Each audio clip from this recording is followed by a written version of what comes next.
Anti-government forces continue their military offensive against Tripoli.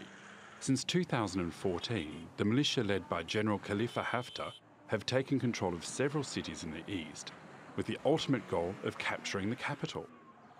Haftar says he wants to clean up the country and rid it of terrorist militias.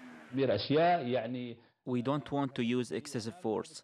We are depending on machine guns and rifles, rather than using tanks and fighter jets. Our leader, General Haftar, is paying attention to the humanitarian side and protecting state facilities. Libya's UN-backed government says Tripoli is determined to stop the offensive. On Saturday, Prime Minister Fayez al-Sarraj ordered airstrikes against Haftar's forces in an area 50 kilometres south of the capital. His declaration of coup d'etat to the Presidential Council will be met with strength and power. We have given the Libyan armed forces and the security branches the general order to deal with the threat of those striving to destabilise and intimidate civilians.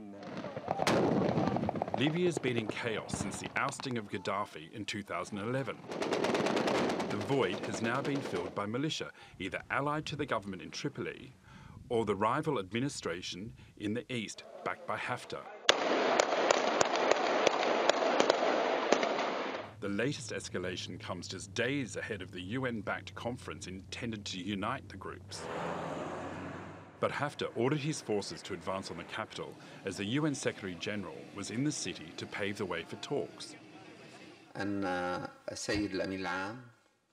would like to assure you that the Secretary-General was surprised by the escalation of tension in Libya during his first and important visit to the country, and he has informed various parties that the United Nations position is to reduce military escalation and return to the political process from the ground up.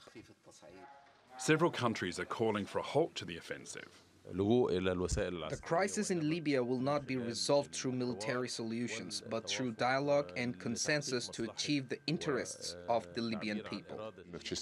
We are worried that armed units in the separate parts of Libya, so to say, have already announced their plans to use air power against the Libyan National Army.